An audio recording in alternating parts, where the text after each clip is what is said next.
Saya berperan sebagai Kiai Ihsan dari Seni. Perkenalkan, nama saya Hakimah, saya berperan sebagai santri dari Wahabi. Perkenalkan, nama saya Sintan Agustin, saya berperan sebagai santri dari Wahabi. Perkenalkan, nama saya Intan Alisya, saya berperan sebagai santri Wahabi. Perkenalkan, nama saya Putri Nusafika, saya berperan sebagai santri dari Wahabi. Perkenalkan, nama saya Al-Farizkia, saya di sini berperan sebagai santri dari Wahabi. Perkenalkan, nama saya Kirani Salsabila, saya berperan sebagai santri dari Wahabi.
Sorot malay banyak mani dan malay kakan. Wiskir. Tak akan look here.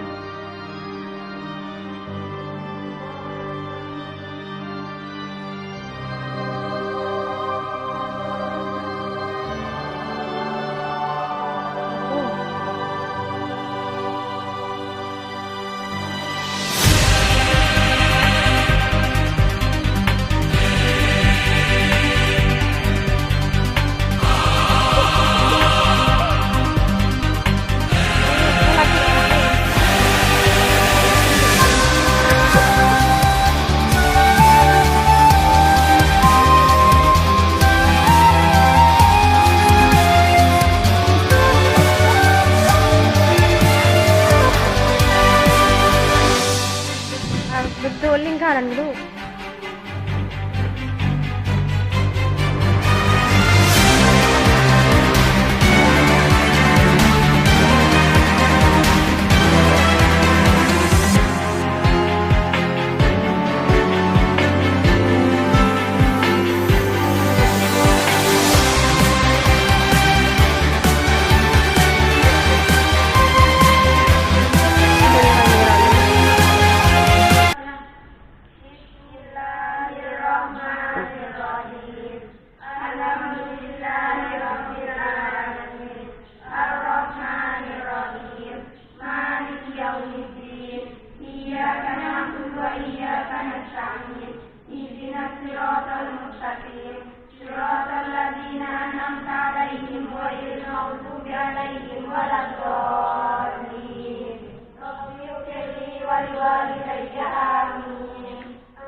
Kalian lagi ngapain?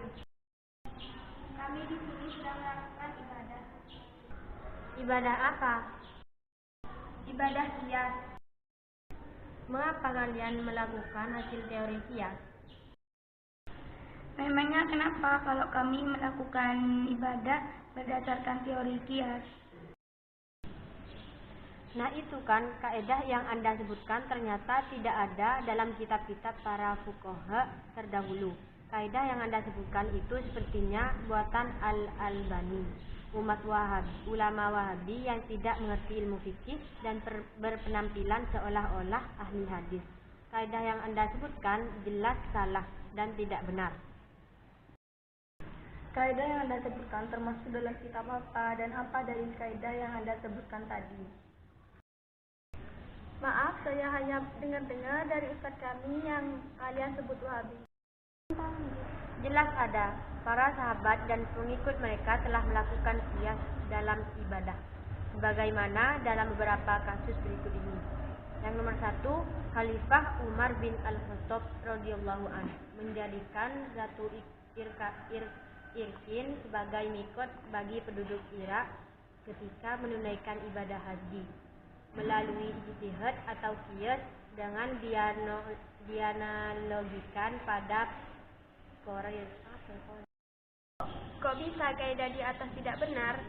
Dan apa dasarnya bahwa qiyas boleh dilakukan dalam masalah ibadah? Secara umum, kaum Wahabi seperti Anda memang menolak qiyas, baik dalam ibadah maupun selain ibadah, kecuali dalam kondisi terpaksa dan dalam konteks yang terbatas.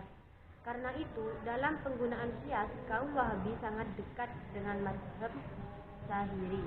Tentu saja, sikap mereka yang anti qiyas tersebut tertolak, baik secara rasional maupun ditinjau dari aspek dalil naqli. Demikian ini bisa dipaparkan dalam penjelasan berikut ini. Yang pertama, Islam merupakan agama yang sempurna pada masa Nabi Shallallahu Alaihi Wasallam karena aturan-aturan syariatnya mencakup terhadap semua aspek kehidupan. Akan tetapi cakupan tersebut ada kalanya dengan nas atau teks secara eksplisit atau sarahah. Ada kalanya secara isyarat atau implisit dan ada kalanya secara istinbat atau proses penggalian hukum melalui ijma atau qiyas. Seandainya Islam itu sempurna dan aturan-aturan syariatnya bersifat paripurna dengan teks-teks yang bersifat eksplisit saja, tentu umat Islam tidak membutuhkan lagi dalil ijma dan qiyas. Dan tentu saja dalil-dalil agama akan terbatas pada Al-Quran dan Sunnah saja. Demikian, ini jelas tidak pernah dikatakan oleh siapapun dari kalangan agama. Jika qiyas dalam ibadah tidak ada, tentu saja tidak butuh terhadap firman Allah. Minhum yastanbitunahu alladzina la alima minhumul amri uli wa ila rasul ila radduhu wala. Dan kalau mereka menyerahkan kepada Rasul dan ulil amri di antara mereka, tentulah orang-orang yang ingin mengetahui kebenarannya atau akan dapat mengetahui dari mereka. Hadis riwayat Rasul dan ulil amri. Seandainya penggunaan qiyas dalam ibadah termasuk menuduh bahwa Islam belum sempurna atau Rasulullah SAW belum menyelesaikan risalahnya, tentu para ulama yang melakukan qiyas adalah orang-orang kafir. Padahal mereka yang melakukan qiyas dalam ibadah adalah para sahabat, tabi'in dan para imam mujtahid. Apakah mereka termasuk orang kafir? Tentu saja tidak. Para sahabat dan para imam telah melakukan qiyas dalam hal ibadah. Iya, apakah ada riwayat bahwa para sahabat melakukan qiyas dalam ibadah? Jelas ada. Para sahabat dan pengikut mereka telah melakukan qiyas dalam ibadah. Sebagaimana dalam beberapa kasus berikut ini. Yang nomor 1, Khalifah Umar bin Al-Khattab radhiyallahu anhu menjadikan Zatu Irkin sebagai mikot bagi penduduk Najd. Al-Bukhari meriwayatkan dalam sahihnya, Haddar wa salam alaihillahu sallallahu Rasulullah innal mu'minina amiran ya faqalu Umar atau al-mikron ya hazadi futihalamma qala anhum Allahu radhiyallahu Umar bin An.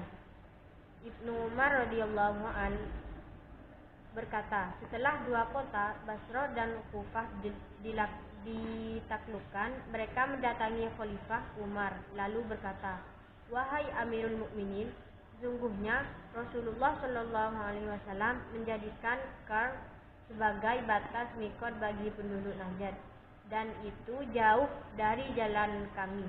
Dan apabila kami hendak ke qar, kami terasa berat." Ia menjawab, "Lihatlah daerah yang lurus qaron di jalan kalian." Lalu Umar menjadikan Zatu Irkin sebagai batas mikot bagi penduduk Irak. Al-Syaukani berkata dari redaksi hadis di atas, tampaknya Khalifah Umar menetapkan Zatu Irkin sebagai batas mikot berdasarkan ijtihad atau qiyas. Dalam riwayat Ahmad terdapat tambahan bahwa para sahabat menganalogikakan Zatu Irkoni dengan Quran.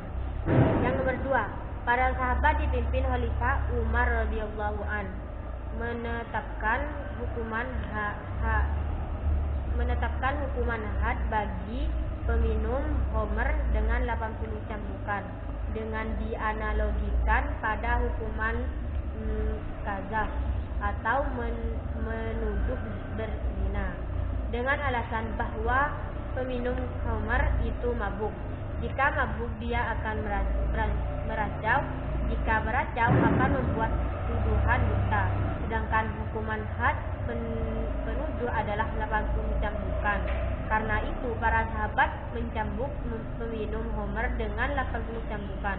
Al-Imam Muslim meriwayatkan dalam sahihnya, "Sunnatu wa kullan samanina wa umarun arba'ina bakrin abu wa jalada arba'ina wa sallama alaihi alaihillahi salam nabiyyi jalada qala anhullahu radhiyallahu an." Ali radhiyallahu an berkata, Nabi sallallahu alaihi wasallam mencambuk 40 kali, Abu Bakar 40 kali, dan Umar 80 kali. Semuanya adalah sunnah. Para ulama salaf setelah generasi sahabat juga melakukan qiyas dalam hal ibadah. Para tabi'in dan imam mujtahid banyak sekali melakukan qiyas dalam hal ibadah. Hal ini bisa dicontohkan dalam banyak kasus, antara lain kasus hukum zakat. Imam Malik dan Imam Syafi'i berpendapat bahwa illat atau alasan kewajiban zakat dalam pertanian dan buah-buahan adalah faktor dapat